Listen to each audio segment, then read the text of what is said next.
வணக்க மக்களே, சற்று முன் வெளியான செய்தி ஒன்று வெளியாகுள்ளதாம். தேர்தல் வேலைகளை ஆரம்பித்த செந்தில் பாலாஜி கரூரில் குவியும் பரிசு பொருட்களாம். வாங்க வீடியோவை முழுமையாக்கலாம். அதாவது திமுக எம்எல்ஏ ஆன கரூர் மாவட்ட சட்டமன்ற தொகுதியான செந்தில் பாலாஜி அவர்கள் கரூர் மக்களுக்கெல்லாம் தீபாவளி பரிசாக பொருட்களை எல்லாம் அள்ளி கொடுத்துள்ளாராம்.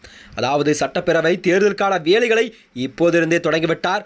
மக்கள் மத்தியில் ஒரு நல்ல வாக்கு வங்கியை அதிகரிக்கும் நிலையில்தான் செந்தில் பாலாஜி அவர்கள் அதற்கான வேலைகள் எல்லாம் மக்களிடம் செய்து வருகிறாராம். கரூரில் தாவேகா கூட்ட நெரிசல் சிக்கி பேர் பரிதாப விளையம் பலியானார். விஜயும் அவர்கள் கூட தாமதமாகவே வந்து விபத்துக்கு காரணம் என தினம் திமுகவினரும் தமிழக அரசும் கூட கூறி வருகிறது. அதே வேளையில் தான் கரூர் மாவட்ட செயலாளரும் முன்னாள் அமைச்சருமான செந்தில் பாலாஜி அவர்கள் எம்எல்ஏவின் சதி திட்டம் நான் காரணம் என தாவேக்கென தொடர்ந்து அவர்கள் மீது குற்றங்களை எல்லாம் அடுக்கடுக்காக சாட்டியுள்ளாராம்.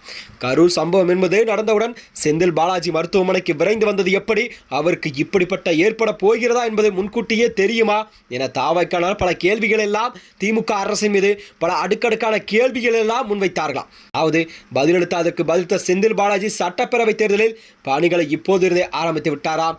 நாளை அதாவது தீபாவளி பண்டிகை கொண்டாடும் நிலையில்தான் கரூர் தொகுதியில் உள்ள மக்களுக்கெல்லாம் திமுக சார்பில் தீபாவளி பரிசு பொருட்களை தொகுப்புலையிலும் அள்ளி எறிந்திருக்கிறார் செந்தில் பாலாஜி அவர்கள். செந்தில் பாலாஜியின் பெயர் குறித்த தீபாவளி பரிசு பொறுப்பு எல்லாம் பையில் முதல்வர் ஸ்டாலினும் துணை முதல்வர் உதயநிதி ஸ்டாலினும் படங்கள் எல்லாம் செந்தில் பாலாஜி படங்களும் அச்சடிக்கப்பட்டுள்ளதாம். இந்த பரிசு தொகுப்பை தான் ஸ்வீட் பாக்ஸ், பட்டாசு, பாக்ஸர், எவர் சில்வர் பாத்திரம் என ஆகியவையெல்லாம் இந்த பரிசு தொகுப்பை செந்தில் பாலாஜி ஒவ்வொரு வீடாக சென்று மக்களிடம் கொடுத்துள்ளார். அது மட்டுமின்றி அவர்களுக்கெல்லாம் தீபாவளி வாழ்த்துக்களையும் சொல்லி தெரிவித்திருக்கிறார். மக்களிடையே ஒரு நல்ல மகிழ்ச்சியை உருவாக்கி இருக்கிறாராம். கரூர் என்பது செந்தில் பாலாஜியின் அசைக்க முடியாத கோட்டை என்பது அனைவருமே அறிந்த ஒன்றாகும். எந்த ஒரு பண்டிகையாக இருந்தாலும் கரூர் மக்களுக்கெல்லாம் பரிசு வழங்குவதை செந்தில் பாலாஜி அவர்கள் வழக்கமாகவே வைத்துள்ளாராம். இதேபோலதான் அவர்களின் சுக துக்கங்கள் எல்லாம் பங்கெடுத்துதான் உங்களில் ஒருவன் என்ற நம்பிக்கையை தொடர்ந்து கண்டிப்பாக கால்தளத்தை பதித்து வருகிறார் செந்தில் பாலாஜி.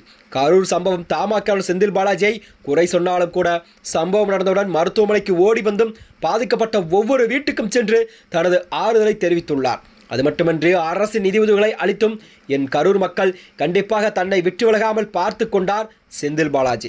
இது போன்ற விஷயங்கள் எல்லாம் செந்தில் பாலாஜி அந்தந்த தொகுதியில் அவர் கண்டிப்பாக மக்களிடம் ஒரு நட்பெயர் வாங்கியிருப்பதாகவே இந்த மாதிரியான அதாவது தீபாவளி பரிசு பொருட்கள் எல்லாம் எல்லா மக்களுக்கும் சந்தோஷமடையும் வகையில் தான் அவர் கொடுத்ததாக அரசியல் வட்டாரத்தில் பேசப்படுகிறதா. அதை மிகச்சிறப்பாக செய்து வருகிறார் செந்தில் பாலாஜி. தாவைக்கான கரூர் மக்களிடம் அவரை பற்றி அவதூறுகளை பரப்பினாலும் நான் உங்களுடன் தான் நிற்கிறேன் என தீபாவளி பரிசுகளை எல்லாம் அள்ளி கொடுத்து மக்கள் கவனத்தை தன்னிடமிருந்து வேறு பக்கம் திருப்பி விடாமல் பார்த்து கொள்கிறார் செந்தில் பாலாஜி. இதுதான் அவரது அரசியல் அனுபவம். எத்தனை பேர் வந்தாலும் கரூர் மக்களை செந்தில் பாலாஜியும் பிரிக்க முடியாது என்று அவரது ஆதரவாளர்களும் திமுகவும் தெரிவித்த நிலையில்தான் இது அரசியல் வட்டாரத்திலே ஒரு பெரும் பரபரப்பை எல்லாம் கிளப்பி வருகிறதாம். மேலும் இது போன்ற வீடியோக்களை தெரிந்து கொள்ள நமது சேனலை மறக்காமல் சப்ஸ்கிரைப் செய்துள்ளோம். நன்றி, வணக்கம்.